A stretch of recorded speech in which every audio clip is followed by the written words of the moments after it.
Why don't you make my life easier? Let me change the game. Hello? Hello. Hello? Hello. I feel like that's good. That's Hello. Good enough. Why is it when I say hello, you always say hello? Why is that? Why is that? Are you joking right now? Yeah, dude. Are you fooling? Are you tickling my wiener right now? Yeah. Hey. Didn't you know? See, you tried to be like, I'm not gonna give you a cold open. Well, you just did. You fool. You straight up fool. I'm gonna start the episode. All right, cool.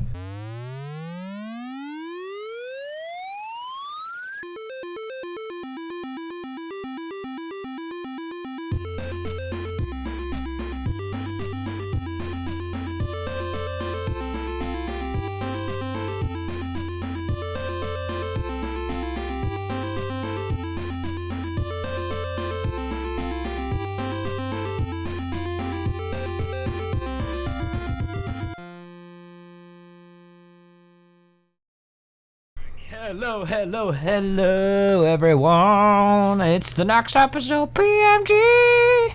Episode 4. The podcast, PMG. the movie, the game. The game. And, of course, we've gone back to the usual format since we're no longer in Lotus computers. Thank goodness. Lotus sucks. JK. We're actually at our individual locations. And, again, huge thanks to them. I'm in my safe for space. Sponsoring us. Yo. And Andy is back in his comfort space. By the way, co-host Andy. Hey, Hi. Say hello again. Hi. Hello. That's me. Hi. Should I give a Lotus computer spiel? Hey, guys. Custom computer. We already did that. Get in there. We already did that. But as always, we talk about video games, movies, and, of course, other things that have to do with those things. And trash. No. Lots of trash. No. Ugh. All right. So, Andy. Hi. Hey, man. Hey. How you been? How you been? I never asked you that on the show right now. How you been? I've been all right. I've been kind of in the dumps because Molly is not doing so well. Oh. So yeah, she's kind of rickety now. So I don't know. Well, do you think it's like, oh dang, like it's, oh no, I mean, kind of situation? Realistically, it could really be any day now. That will break my heart because I love Molly. No matter how old or dumb she is. Nah, dude. I love her. Like any dog, you know, like I think like any pet actually I would say. You always get into that situation of like, oh dang, that's my doggo. Well, so on the other hand, we have a cat now. So you won't be as sad. Well, I mean, that depends on my views of the cat, which are this cat is kind of an asshole. But true. She certainly is cute. Most cats are assholes, honestly. Remember, you're lucky that she's still cute. She's still a kitten now. Soon she'll turn into a big cat. But exactly. Did I ever say on the show that like one of the cats that like my neighbors left behind had a baby? Yeah, you talked about one of them being having a child, I think, at one point. Because you're like, oh, she might be having cat babies, but I'm not sure. Like, I think that's what it was that you were talking about. Yeah. Well, that was the last time we talked about it. Long story short, she did have a kitten and it lived, and now the kitten like slowly was like, hey, I'm gonna hang out with the humans instead of the cats because they seem like chill people. So now the cat lives inside and it has a little flea collar, and it is that the cat that was staring at your TV? Yes. Okay. Her name is That's Riley. Cool. She is a baby. Oh, she's cute. She eats litter instead of poops in it.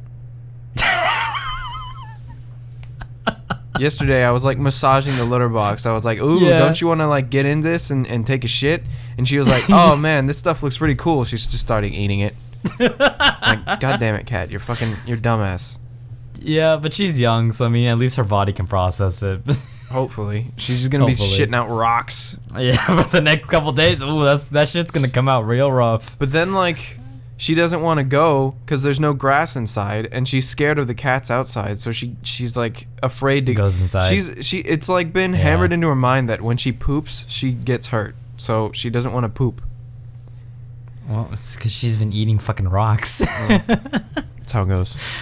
Yeah. I'm gonna teach this cat how to poop. Do it, son. But for the time being, let's go to movies. So just starting off, big thing is obviously this week releases. I usually don't talk about these anymore on the show just because most of the time you guys get bombarded with advertisements of movies coming out the week that it comes out. And most movies are trash anyway. And what? Yeah. I wanted to mention it this week because this week it's the release of the Power Rangers live action movie. Live action movie. Power Rangers always been live action. The Power Rangers. See, this is what I mean. So I was telling Andy, I was like, I'm a bit loopy because I don't know because I stayed awake for a while. Being I've been awake for the past 24 hours. But Power Rangers has always been live action. I told you to sleep. Gosh dang. No, dude. This is the best time to do it because it's the mornings when I'm like, oh, so sleepy. But now I'm like actually really fucking awake. So it actually really works out. That's what we're super looking spontaneous. Spontaneous. All right, that's enough of that. I know. But the Power Rangers movie is coming out this Friday. And from some of the people that I usually watch on YouTube for their opinions, if you guys don't know them, Jeremy Jans and Chris Stuckman, both of them really cool reviewer guys. I actually really like. Most of my opinions about movies kind of line up with theirs. So I was like, yeah, cool. I'll just take your opinions not take your opinions, but just like I agree with you. I'll just take your opinions and post them as mine. No, I'm kidding. Well, I mean, but definitely, isn't that kind of what opinions are? You just like listen to you like watch a thing. You're like, what should I think? And then you go to people you trust, and then you give their opinion. It's like, I like their opinion. Yeah, I think definitely because even Chris Stuckman and like some of the bigger YouTube reviewers, they go with their friends, and somebody's like, yeah, my friend said this, and I said this, and it was like, oh, yeah, that makes sense. We're social creatures, so we socialize ideas too. But going back to the Power Rangers thing, it's coming out this week, and hearing from them, basically it's a weird mix right now. The movie has a really interesting, serious tone to it, the first half, but as soon as the bad guys start coming out and they actually wear the suits, it's the whole cheesiness of Power Rangers again.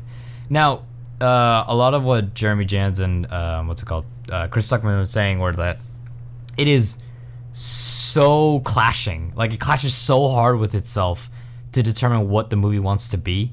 It's like the saddest example of like this movie could have been super cheesy or like a really gritty, serious version of Power Rangers. It's like but it couldn't Panda decide. 2 or wait 3, where it was like I don't want to be a kids movie, but then it was like, but look, he in a lot of ways, I wish Power Rangers was kind of like how Kung Fu Panda 2 was. Like it makes it makes the perfect idea of like making it like a cheesy Saturday morning cartoon show, but also make it like really interesting and emotional and riveting, and it's but with something like Power Rangers, you have to go all in on one side or the other. You're gonna make a gritty remake, make a gritty remake. You're gonna make like a really funny, cheesy throwback to Power Rangers, make that. Just don't stay in between, because when this happens, a lot of people get mad and they're just like, now I don't know if it was worth going to see that movie.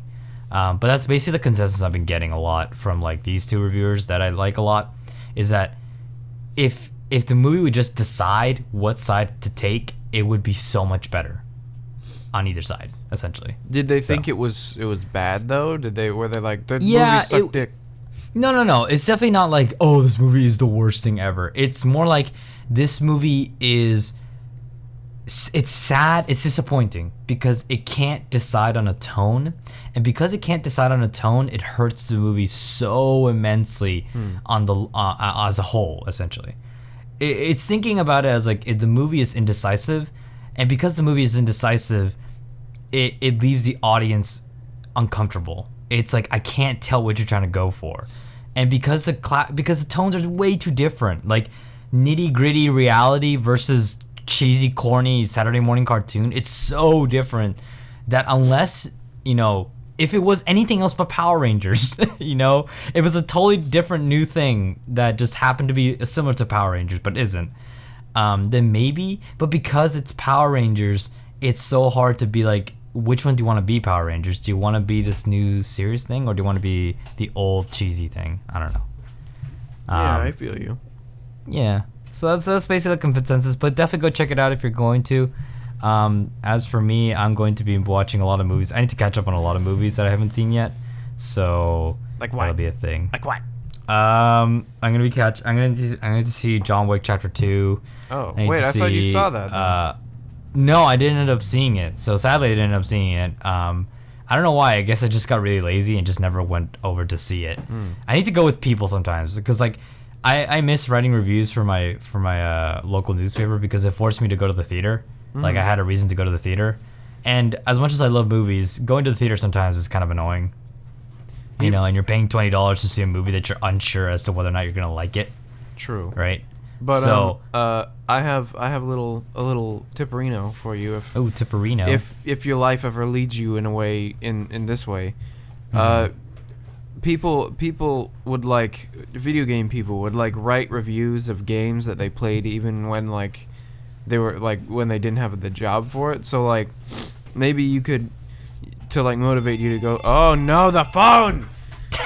It's back, ladies and gentlemen. Hold on. It's all coming back.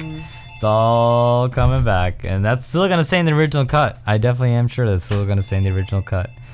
But while Andy goes answer the phone thing, that's okay, cool. That's a podcast staple. Here we are. Here we are. The phone's back. Okay, I'm back. It's still going. Oh, name and number after the beat. All right. Look. What was I even saying?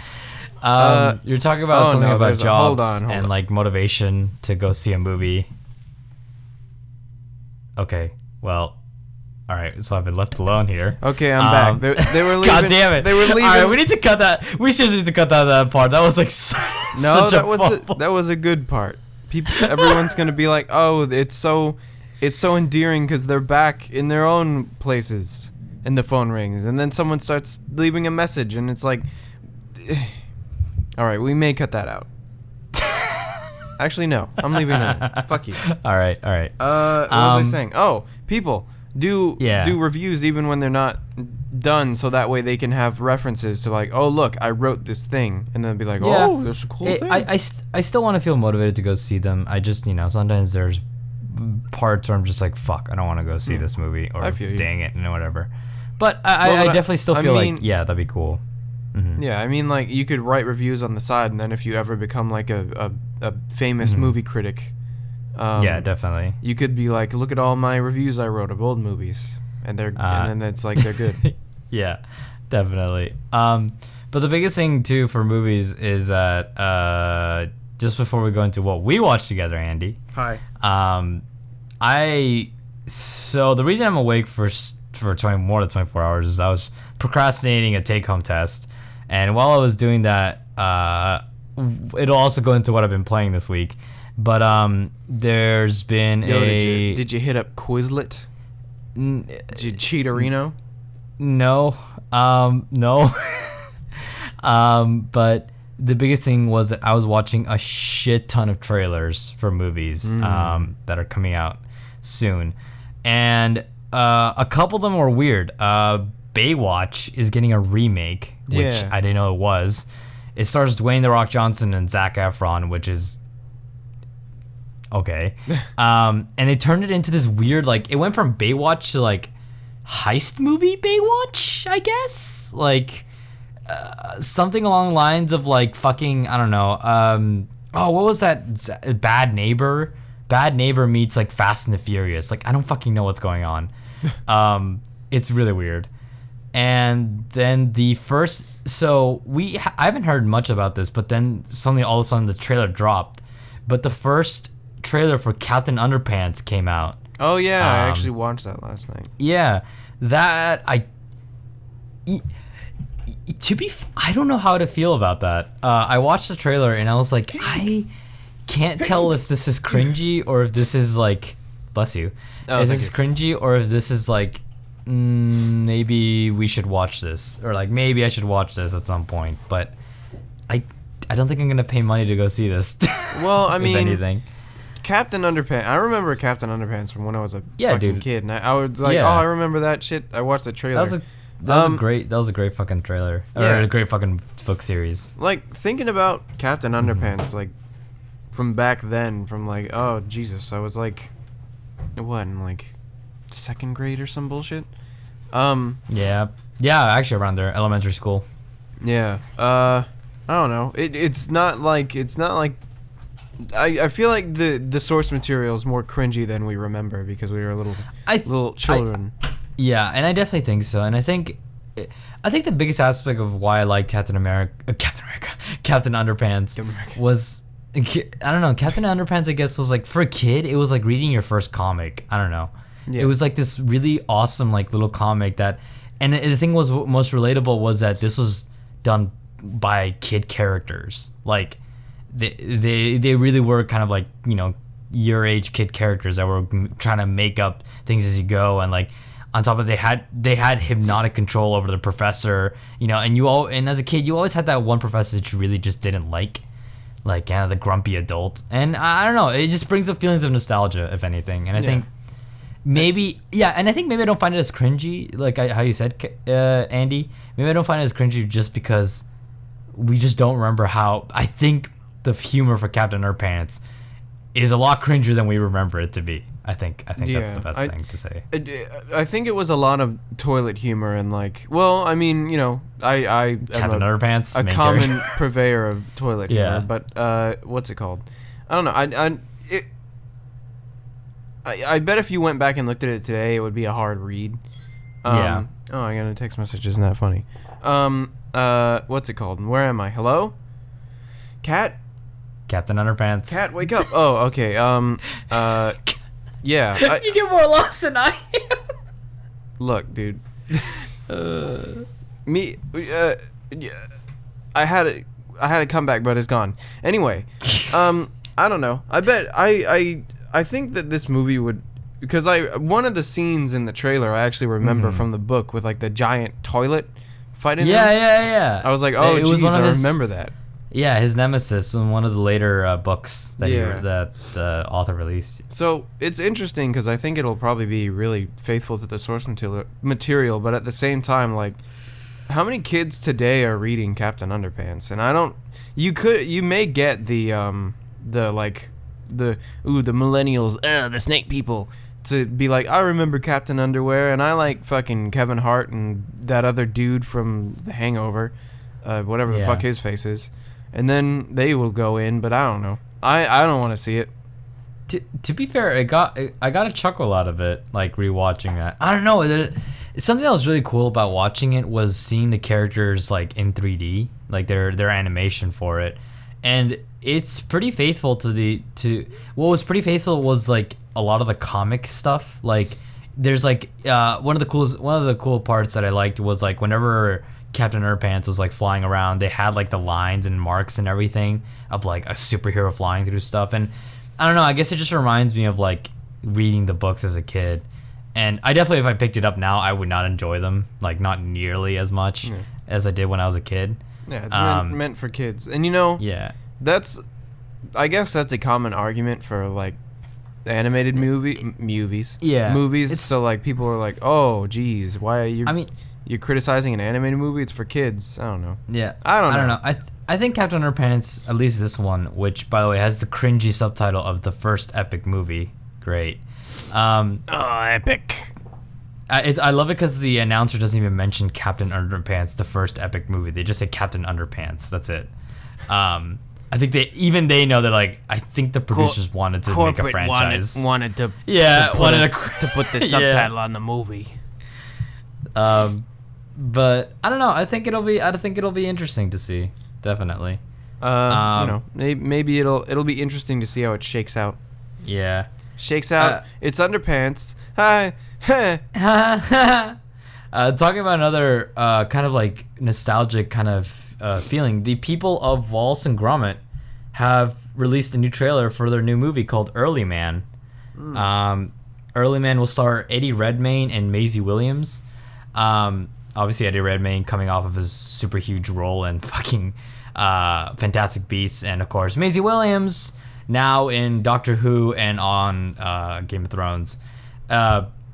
It's interesting that they're back. Like if you've ever seen Wallace and Gromit, they're the British claymation guys.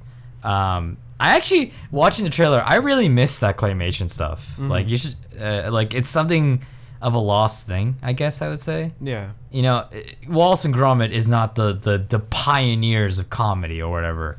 Shaun the Sheep is not the pioneer of comedy here and there, but Shaun the Sheep. No, but there's something so like endearing about seeing claymation again, and especially their style of claymation with the weird creepy eyes sometimes, and like the whole mouth design, and just seeing like every individual and it like frame of like just them speaking to each other.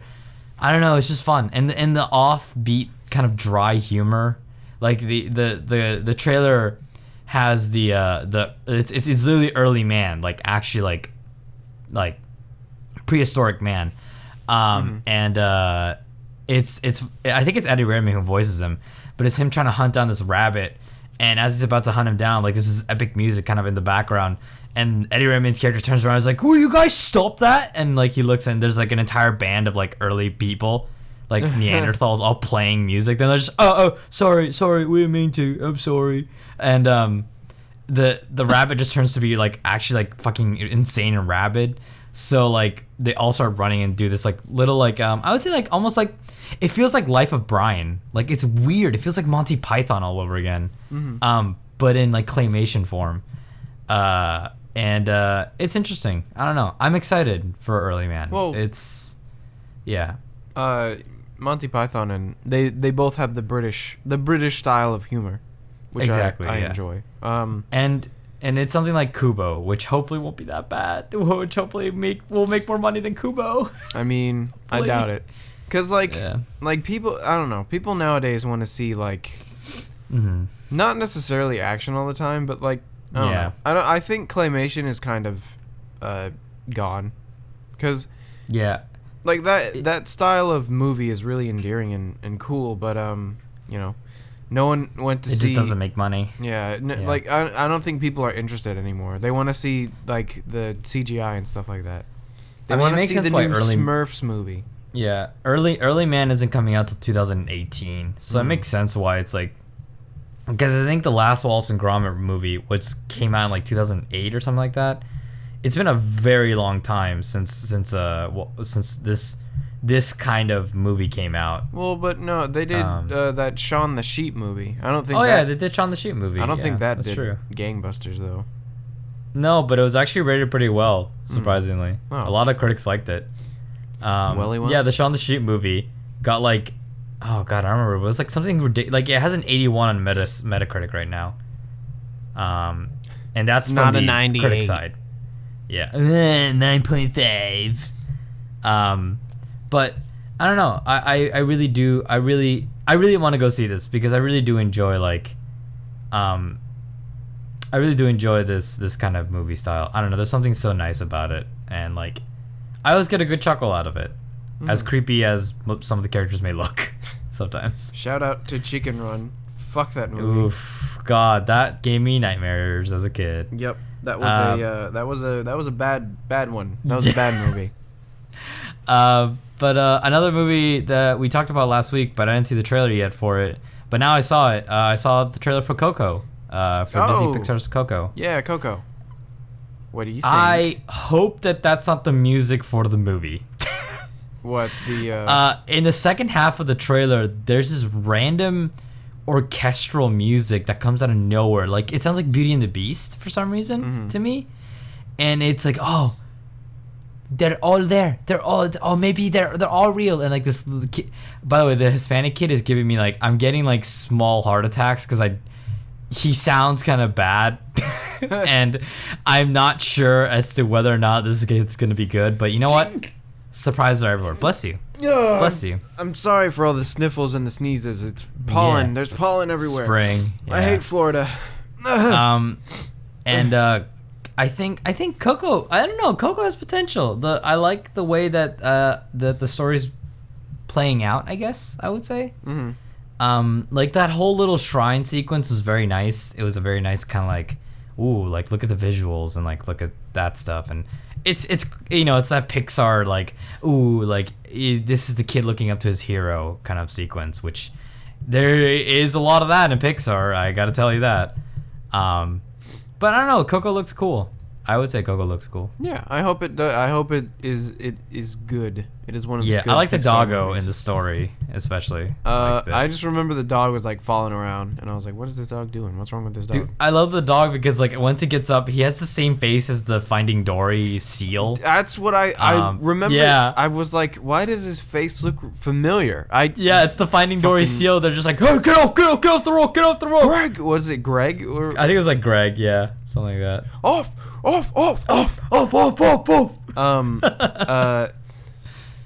didn't even realize. It just that dumbass dog running around. Okay. What was I saying? Oh yeah. I hope it's good because we need a good Day of the Dead movie. Shout out to Book of Life being a piece of shit. And I think that the cool part is that I hope it really goes over because Day of the Dead really celebrates the lives of those that we have lost. Yeah. And it's almost like we didn't really lose them. They're just waiting for the day where they get to come and we get to hang out with them, essentially. That's what Day of the Dead is. I did a little more research, and it's kind of like that. It's like you spend the day not mourning, well, kind of mourning, but at the same time you spend the day celebrating the life of someone that you lost, but it's almost like they're there with you for that day. Just for that single day, you get to be with them again. You bring food to them and flowers and you know, you just like hang out. I think you just hang out at their graves and just like chill with them. Yeah, and like there's massive parades and there's like lots of food and festivities, and like I think Day of the Dead is like such a cool idea. Like it's one of those, no problem. it's the spring. It's one of those things where it's just like if you realize in Pixar movies, death is a very if there's death in a Pixar movie, it's very fucking grim. Shout out to Up. Yeah, Fuck best you, example of Up. The first 5 minutes of Up. Everyone will tell you they'll cry at the first 5 minutes of Up. But in Coco, it's the complete opposite, because in Coco, we're meant to celebrate those that have passed away, you know, in the past times and whatnot. In Coco, we see the wife from Up fucking just hanging out. Oh my God! Shut the fuck up. Oh hey there, dear. Oh hey, I'm on my vacation. What if that happens? Oh shit. Well, what if that Pixar. fucking happens? Remember that Pixar movies always have Easter eggs from their other movies. Oh no, that always happens. This is an Easter egg in poor taste. Don't do it. There's gonna be at one point you're just gonna see like balloons completely like lifting a house at some point. Or they see the ghost of Mike Wazowski. Oh God, no. He died, ladies and gentlemen. He's dead. He's dead. No. Coco looks cool. Definitely looks cool. I hope it's two more. Yeah, just to get things chugging along, because I don't want to linger too long before we talk about the movie that we watched. Two more trailers that I want to talk about. Two of them cringy but funny. Hey. Fast and the Furious 8. We finally get a trailer and we see what's going on in fucking Dom's world. And in this trailer, it shows out that Dom is betraying the family. Oh shit. The entire movie is about him betraying his family and joining up forces with the cyber terrorist, who's played by Charlize Theron, by the way. Hey. Charlize Theron. She's in like everything now. Yeah, she's also going to be starring in a very, I don't know how to feel about it, movie called Atomic Blonde, which is about this like femme fatale hitman lady who has to go kill some guy who has to go track the killer of like this, who's killing off like CIA and MI6 agents, and she has to go do it. And at one point, it's getting a lot of views because at one point in the trailer they just blatantly show off her having lesbian sex with some random agent. Hey. Looks like I'm gonna go see the movie now. Oh God, it's pretty graphic. And when I saw it, I was like, I can't. It's weird. I can't. It's so hard not to get into that mentality of like, oh, they're just sexualizing a woman. Oh, again, right? But at the same time, I'm just like, maybe this will be a satirical movie, kind of like in the vein of like making fun of like John Wick kind of movies, or like, I don't know, maybe it's making fun of action spy movies like James Bond. Like in James Bond, James always has sex with the fucking, you know, the secret, the contact that you're supposed to meet up with, whatever. And this character just bangs her. So I mean, like, I don't know. Maybe it's supposed to be like a parody. I hope it is. Well, but we got something like, just a thing, like, we got Kingsman not too long ago, which is a huge parody of James Bond. Really good. So, and it was really good. It was really well written. It was really well done. So I don't know what more Atomic Blonde can bring essentially to the table, in my opinion. So there was this dude on Twitter who, I guess it was a press guy who saw it early, and he was saying, like, holy shit, it's like John Wick but with a lady. And her and Keanu Reeves, I think that's the John Wick dude. John Wick is Keanu Reeves, yeah. Charlize Theron was like training with him, and they would like spar while they were filming the movie.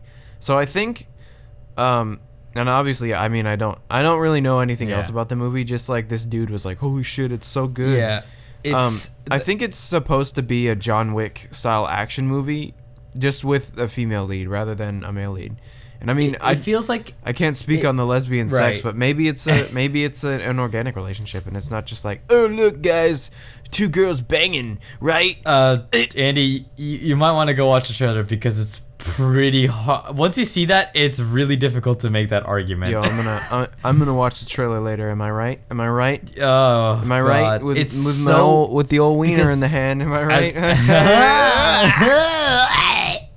Sticky keys. Sticky keys. Yeah, if you're gonna check out it's keyboard. It's hard to justify it because it's so blatantly like sexual. It's like, you know, if you've ever studied anything about gender stuff, I'm gonna go into this weird gender study thing, but if you've ever watched lesbian porn, if you ever watched any movie with any kind of lesbian sex or lesbian relationship in it, it is always done under the male gaze, meaning it's always done for the guys who have got their wieners out. Like, it's thinking with your dick. Like, there's no... Why do we need guys anyway? Yeah. We could just be us girls. If we could just us girls, then we could just grab each other's vaginas and just do stuff. Because we both got vaginas and boobies. The male gaze doesn't exist. It is love. Shut the fuck up before I slap you. It's shock value. I'll say that much for now. For the time being, until the movie comes out, it's very much for shock value. It's meant to be like, oh, it's sexy and hot. It's kind of like the same reason. It's kind of like when Black Swan got a lot of notoriety because, you know, fucking Natalie Portman and Mila Kunis get down and dirty and have lesbian sex. There was lesbians in that movie. Oh, yeah. Jesus. And the same thing with Chloe when Amanda Seyfried and what's her name had sex in that movie too. It's just, it's I don't know. It's funny how like a movie like Moonlight, which shows like, I mean, I don't know if they had sex in that movie, but they did. Like there's a sequence of a hand job. Like but it's not. It's two dudes, but then like everyone's like, oh, we like. But when it's two ladies, they're like, oh shit, look at that. Like, okay. But here's the thing with Moonlight. Have you seen Moonlight? No. That's the issue, because when you see the sex scene in Moonlight, it's not blatant. It's not in your face. What it is it's weird. It's oh god, how do I explain this? It's like, it's almost like it's uncomfortable, but in a good way. Well, I mean, like, if you watch two people who like loved each other banging, like, I don't think you would be like, all right, yeah, I could watch this. But here's the thing: when you learn the context of why they do it, it's not love, dude. Not at all. If anything, it's more like a hookup. Eventually, it nurtures and fosters itself into a relationship that you hope will be love. But the way that they show it, oh my god, it's a straight up just, it's this thing that's supposed to be like this weird, like, it's a hookup hand job, whatever. It's so devoid of beauty, and yet they portray it as as a moment of, I don't know, like, bonding, sincerity? I guess? Yeah, sincerity. There's a sense of truthfulness and sincerity to the way that they shot it, the way that they did it. It makes you uncomfortable because you're watching two people bang, I guess, kind of. Yeah. And for us, we're all like, oh yeah, they banged. Oh yeah, because it's two dudes, it's uncomfortable. No, because this is what, if you ever watch two people do something sexual in that nature, and it's their first not really the first time, but it's kind of like they're teenagers. They don't know what they're exploring. They don't know what they're doing. It's that awkward teenager shit that you're just like, wow, it's so hard to watch this. It's not two adults having sex. It's two coming of age teenagers doing it. It's weird. You use the word coming in an unacceptable place. I know. But it's the only way to really say it. It's too. Yeah. No. I'm just joking. Well, yeah. I guess my point is, it's funny how like lesbians are always sexualized, and exactly. Gays or gay men are always like, oh, get it out of here. Nope. Yeah. It's weird because gay men are, I'm hoping that we get a Moonlight, but for not the exact same movie, but a woman. Like, that's not gonna work. Like, something, guys, I know, what's it called? Blue is the Warmest Color, I think it was a French movie about I believe lesbians, and the idea of like lesbian culture, but it didn't do so well, and a lot of people said it was very sexualized, so I don't know. In my opinion, I don't know, Moonlight to me made me understand the identity of being a homosexual in an environment that's just not like, I've taken so many things for granted because I'm straight, like that kind of environment, like it's so aggravating to watch it and be like, wow, like I feel like a shithead because honestly I've taken so many things for granted just because I like girls. I like the opposite sex. Like that's fucked. Well, I mean, and I don't know. Yeah. What? Yeah, no, what? with like like I don't know. I guess what was I gonna say? I don't remember. Okay, bye. Okay. And going back to the brain whole is not working. Yeah, because going back, Fast and Furious 8. What the fuck? How do we get from Fast and Furious 8 to that shit? What because remember Charlize Theron, lesbians. Yeah. Oh yeah. Keeping track of this shit. But moving back to Fast and Furious 8. Okay. It's Fast and Furious again. It's the same fucking thing. They added some more set piece sequences. It's faster and it's more furious. Yeah. It's I don't know. It's gonna be Fast and Furious. That's about it. But the other one that I want to talk about is that there is a Netflix funded. All right, Andy, you gotta keep your ears open for this one. A Netflix funded. Are you seriously eating while? God I'm hungry. Oh my god. Okay, a Netflix funded coming out, I think within the next I don't remember when it was release date. I think it was April or May, I don't remember. Fully live action American Death Note remake. I heard of that.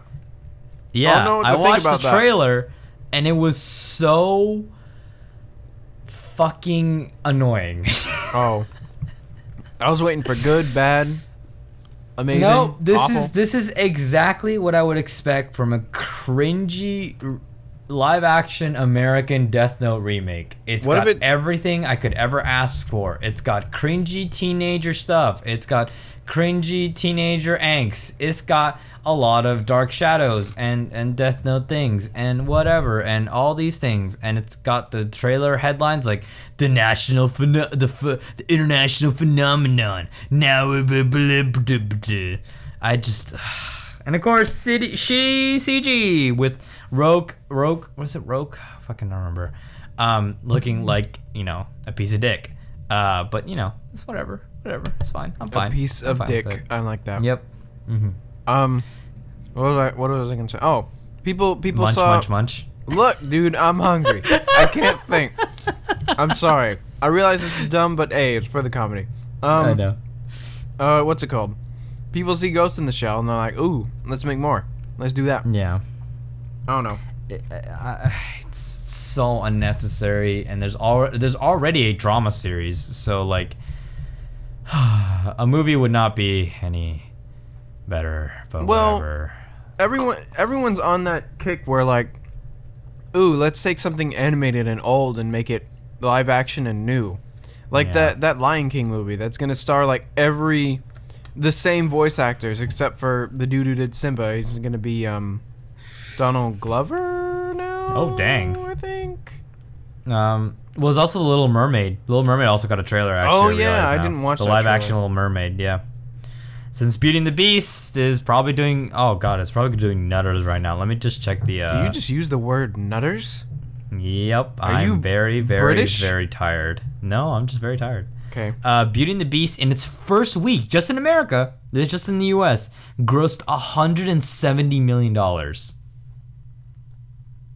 yeah. Oh.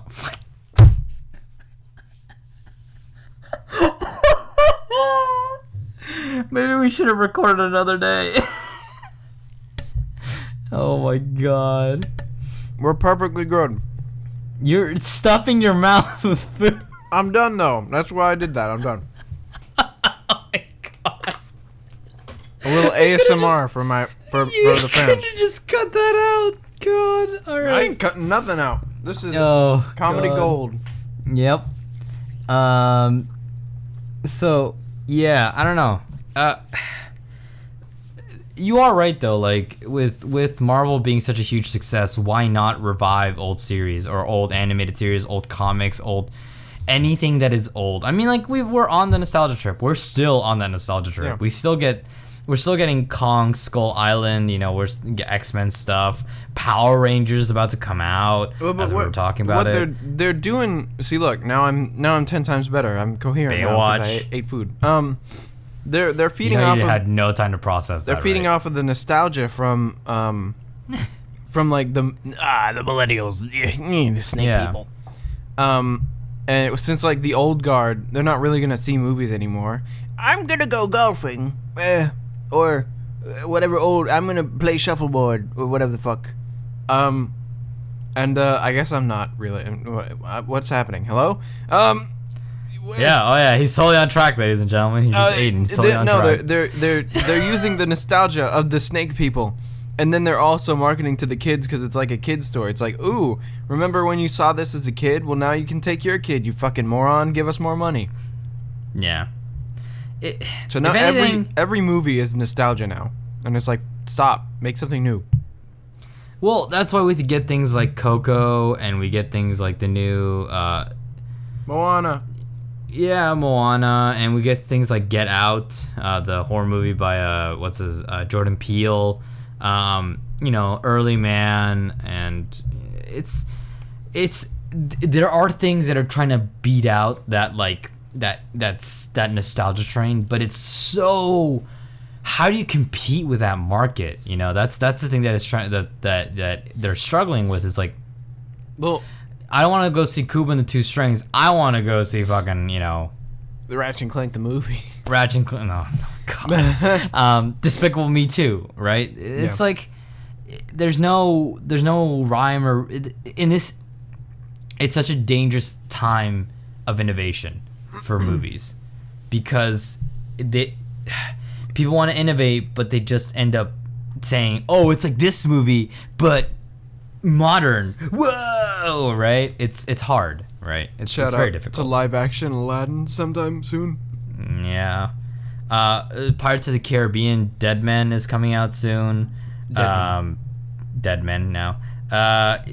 It's just, I don't know, it's difficult, it's you hope for innovation, but the thing is, it's gonna be, I think that movie nostalgia eras have been around for a while. It's just we see them more prevalent now because it's so much easier to access that nostalgia now. It's so much easier to understand what is nostalgic, because we can look at things in the past a lot easier now. So we can make a huge market around it. And I don't know. It'll last for a while. They can sell the new movie and the old movie. So exactly. Like people can. It's like, yeah. It's a production company's any movie production company's like wet dream. You can both, now that you bought the licensing rights, you can sell both the old and the new in one package to a crap ton of generations. That's why the biggest producer of this nostalgia, like, of these movies is Disney. Yeah, that's true. But hilariously enough, Disney's also making new shit. Yeah. So like Disney and Pixar are still making new shit. And you know, it's not like the nostalgia movies are inherently bad. It's just no, they're not. It's kind of disappointing that most movies nowadays are either nostalgia or well, but I don't know. Well, here's the thing. To be fair, we are getting stories like Moonlight, Manchester by the Sea, and things that just are new. They are new. Like, and I'm not going to say La La Land because La La Land is just a huge throwback to Broadway. So that's just a more nostalgia. It's a movie Broadway. about San Francisco and love.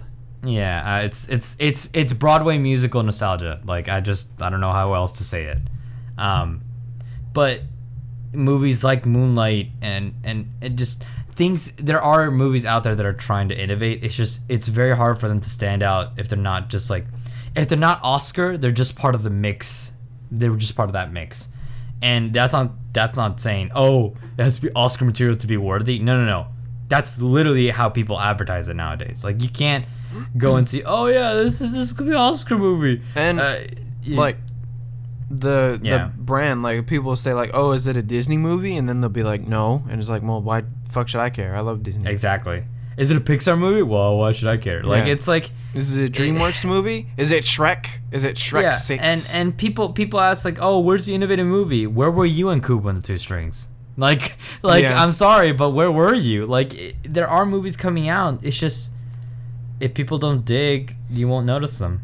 Yeah. And it was funny because a film like Moonlight would have been easily buried under all those other movies because it wasn't produced by this big fucking production company. It was thanks to word of mouth and like the current social kind of environment that it led it to grow and foster that kind of popularity. Yeah, and it helps immensely that it was just a really good movie out of the gate. Like, yeah, you didn't have to have people going like, oh, but I'm not sure if I want to go watch that. It's like, no, it's a really good fucking movie. Go see it. Like, it was nice.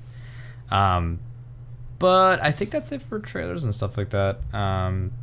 And I guess we'll move on now to what we watched this week, which was Logan. Logan! Yay! Logan. We did it. We saw a movie currently, and it's still in theaters. We're not behind the times.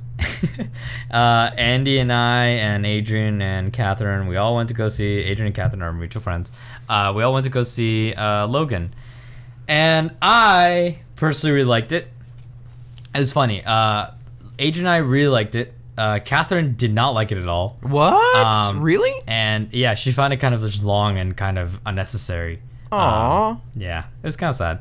I didn't get much of your opinion, Andy. I know you liked it, but like, what? Like, you're not a comic book fan, so like, what was it about that like you liked it? It was good to see Wolverine. I'm not really a comic book fan, but I do like. I know Wolverine from Marvel vs. Capcom. So like, a little background of me, like, when I first started playing Smash Brothers, I only knew Kirby, so I only ever played Kirby, and then I learned about other characters from Smash Brothers. So like, Marvel vs. Capcom taught me about like Deadpool and Wolverine. So it was good to see Wolverine actually like able to be Wolverine, I guess. And obviously I don't really know a lot about Wolverine, but it was good to see him actually like say like fuck and slash people and be fucking rad. Yeah. What else I liked about the movie? I liked Patrick Stewart. He was really good.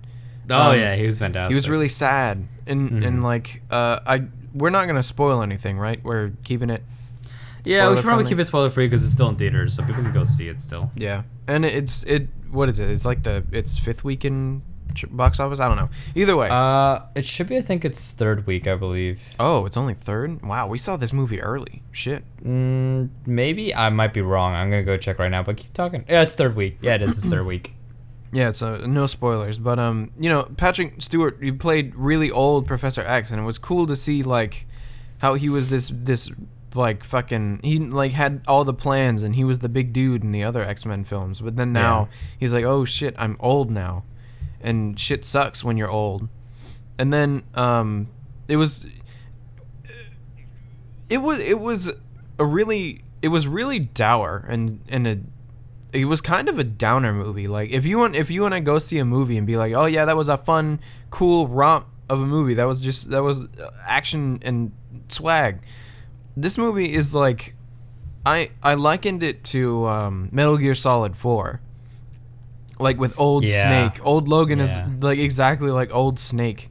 Cause like from the very beginning when the dudes are like fucking with his car, and he's like, come on guys, knock it off. And then he has to fight them, and his claws can't come out all the way. Yeah. It's like, shit, dude, he sucks. And like the rest of this movie is going to suck for him cuz he sucks now. And yeah. It was really interesting. It was really dour. It didn't feel like a superhero movie. It almost, you know how The Dark Knight feels like just like a movie? Yeah. Like it. Okay. Yeah. Because I want to get to that point. Because like I don't want to interrupt you. So you just finish your thought. I don't want to like kill your train. Yeah. So. Oh. Yeah. Well, no, I'm not comparing it to The Dark Knight. Like this isn't as good as The Dark Knight. But no. But I mean, like, in the sense of like what reviewers have been saying. Now I understand what they mean. But keep going with your thought. Yeah. They have like personal moments, and like it's just it's more of a movie about people experiencing life, and it's not really about like, oh, he's a mutant. Like they do say the word mutant. They don't really say the word mutant that often in the yeah, you could literally just say persecuted race, anything really. Yeah. It's the most like because X-Men's stories have always been supposed to represent any minority that's been oppressed, essentially, and basically like whether it's Islamophobia or homophobia or any kind of like just straight up like these people, this group of people we have to fear. That's basically what the X-Men have represented. And it's like in the movie where they barely mention it, and you feel the persecution, you feel them just trying to get to point A from point B, surviving, trying to keep on the down low because mutants are now almost all gone. Not spoilers because they pretty much blatantly show it to you. Yeah. It's the only mutants you see in the trailers are Wolverine and Professor X. Well, and the girl. X-23, yeah. Yeah, X-23. Spoilers. Also, X-23. Shout out to X-23, like child actress. She's a good actress. She was really She's good. a cool actress. Yeah. But one thing I want to talk about was, so people are saying this is the Dark Knight of Marvel's the Marvel universe. I wish that people would have not phrased it like that, because it is so misleading when you phrase it like that. Yeah. When they mean it's the Dark Knight, it's in the sense of theming, in the sense of ideas, and in the sense of how the movie is as a whole in terms of tone and storytelling. That's Dark Knight. Yeah. It's not that it's as good as Dark Knight. Yeah. But I know what advertisers were going for. I know what they were going for, and it's so agonizing to like having to be like, no, it's not as good as Dark Knight, but it's the most Dark Knight-esque story that a Marvel movie has ever told. Exactly. Like any Marvel, even the cinematic universe. Yeah, like honestly, Disney would never release something like Logan. Holy like, shit! If they would, I would give them massive props for having huge balls for doing that. Considering that they're the family-friendly company, and then all of a sudden, Logan, and it's like, you know, fuck me, fuck you, fuck everyone. Oh, here are my claws, blah blah blah blah. So you know, now parents would not be happy to see that first 5-minute sequence where Logan literally just fucking turns a bunch of gangbangers into Swiss cheese. So you know. Yeah. Yeah, I thought it was really good. It was like super down to earth and interesting, and the main villain I kind of have qualms with that I can't. He's very passe. Yeah, I can't really talk. It's not horrible, but it's just kind of like a Passe. I don't know about that one. The issue, it's been an issue for a while in MCU, with exceptions of like people like Magneto, which is Sir Ian McKellen as Magneto. Woo, that guy's fucking good. Yeah, dude. I wish that he was in this movie. That would have been pretty rad. That would have not made much sense. That would have made it more complicated. If anything. That would have been pretty rad. Just to see him be like, "Oh, I'm Magneto, but I'm Hello. old too. Hey, how's it going?" The issue was that the main villains were just not very memorable, to say the least. Like, it's just like, okay, it's not really spoilers. Kind of is, not really. It's don't do it. Don't do it. It's actually it's an all right reveal. Don't do it. Yeah. Okay. All right. I won't say it. But the villain that you see initially, the blonde guy, you'll see him in the trailers. He's got glasses. The guy with the robot hand in the southern robot accent. hand, and he's in Narcos, and I love him because he's a cool guy. It's really weird seeing him play the bad guy though in a Marvel movie. But the biggest thing was that the MCU villains have always been kind of meh. Like, they've always been just very passe. Like, exceptions obviously Magneto, maybe Loki. But that's really it. It's the just elf dude from Thor 2. Yeah, No, I guess. no. Not really. What's his name? We're all waiting for, like, the big baddie is gonna be Thanos. Like, the big baddie that we all know, or we hope that it's gonna be, like, the really cool villain is gonna be Thanos. And that's what I hope it's gonna be. Like, I hope that characters like Thanos are gonna be like, this is gonna be the villain we've been waiting for to make up for so many mediocre to average villains in other movies in MCU. And this goes for both Disney Marvel and Fox Marvel. Like, there's been some very passe villains for the most part, with certain exceptions, but yeah. And if anything, hey, let's get real fucking deep here at PMG.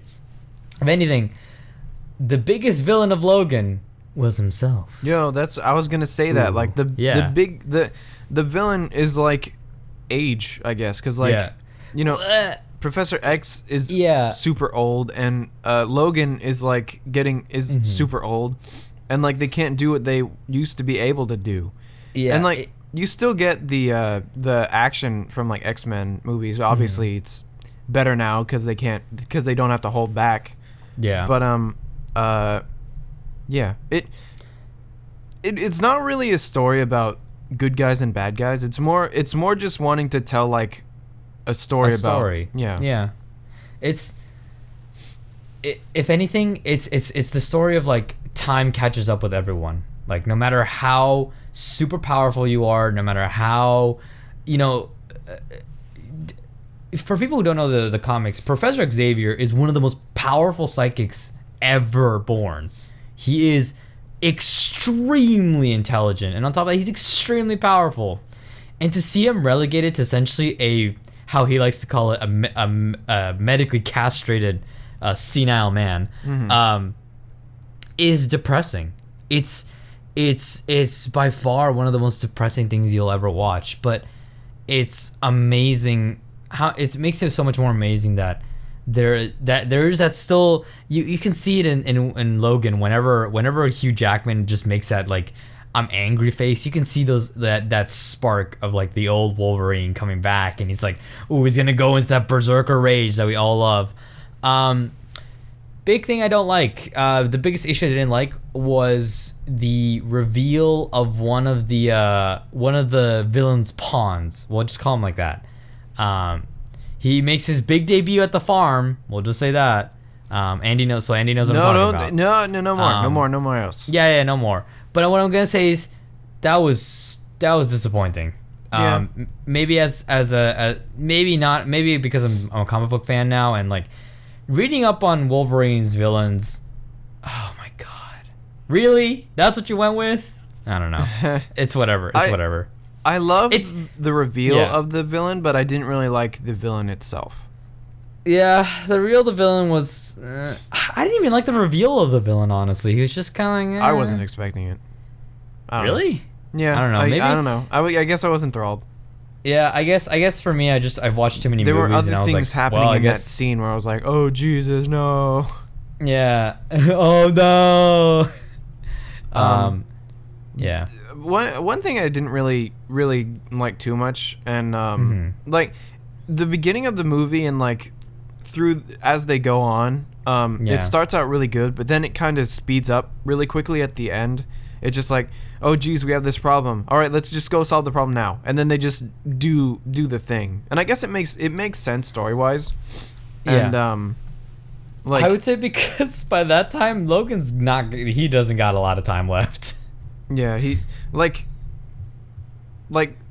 it's like, again, it's like Metal Gear Solid 4. Like he's deteriorating through the movie, and you know, who knows what happens at the end. And like the thing is, like, the more he pushes himself, the more he like cuts his lifetime with whatever little lifetime he has left. Yeah, it's like like when playing. I know I keep going back to Metal Gear Solid 4, but it's like old Snake is in situations that like he wouldn't bat an eye at if he were younger. Like he could just be like, all right, I'll fucking do this. And then in Logan, like he's in situations where if he were still young, like he could just handle it and be like, okay, movie's over, bye. Yeah. But like it's such a dour and like, oh, they can do it, but can they sort of movie. It was really good. I think if anything, it makes you root for the good guys so much more. Yeah. Because you're just like, oh my god. And like, of course, you can see their struggle. Yeah. And the little girl has so much potential, but at the same time, you watch her, and throughout the movie, you have the sense of like, you hope that she doesn't make the mistakes that Logan did.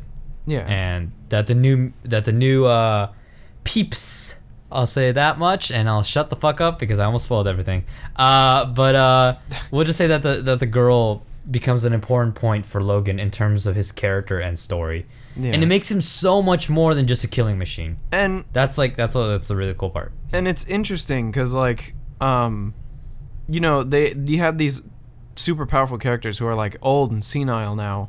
Yeah. In Logan and Professor X.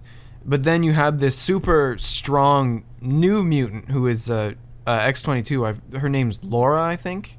Yeah, Laura.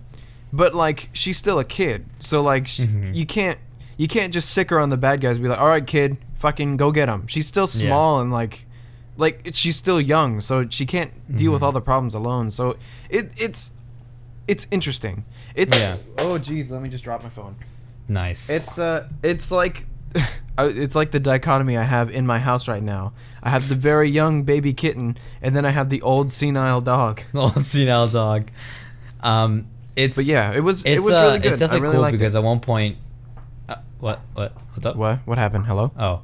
At one point you see that we're turning senile now. I think it's more Discord than us. Yeah. At one point there's this part where Logan and X-23 had to basically like work together to take down these guys, and you can see that like the girl is very impatient. X-23 Laura is very impatient, and that's because of her lack of like experience. But you can see that even though Logan's old, he's got a lot of experience. He's got a lot of fight in him. So like he's endured a lot, and he knows how to he knows how to strategize, and he has that idea.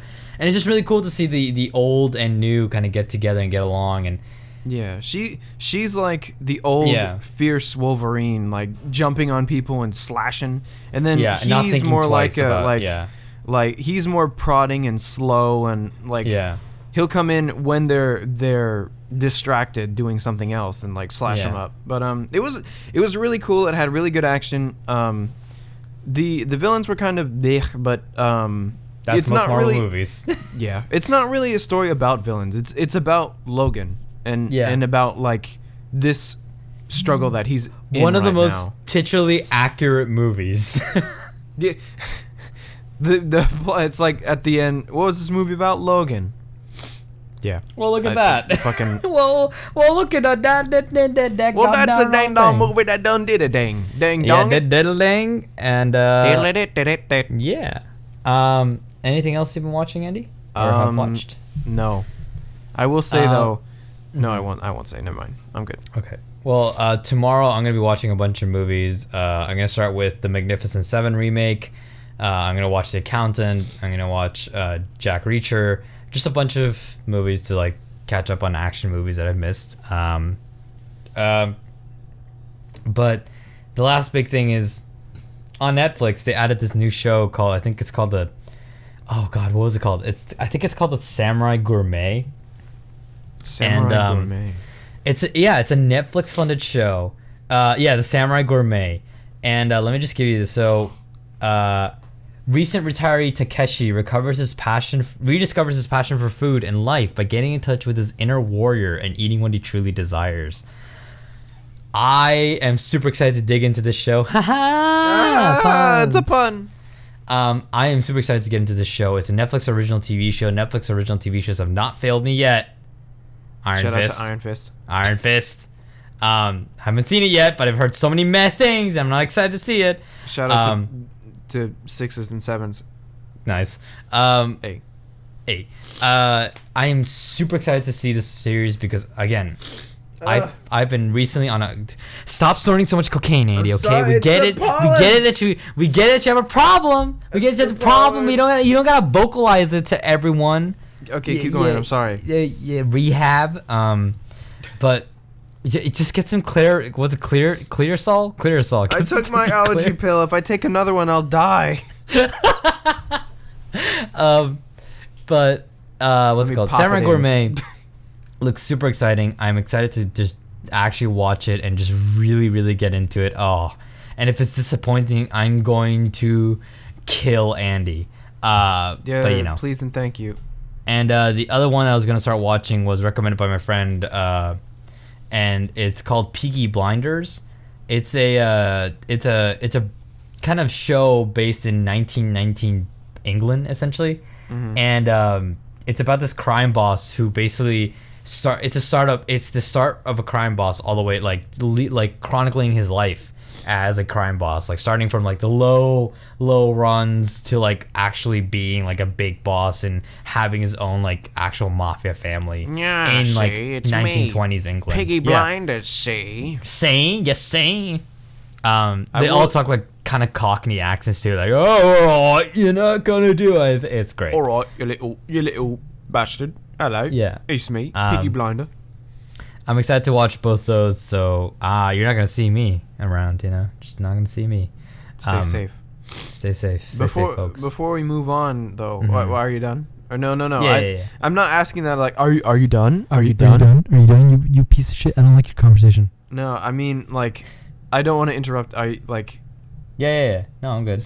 While we're on the subject of TV shows, holy shit, Samurai Jack is back. Holy shit. It's we did talk about that last time. Holy shit. Apparently it's been really fucking good. It's made a very successful comeback.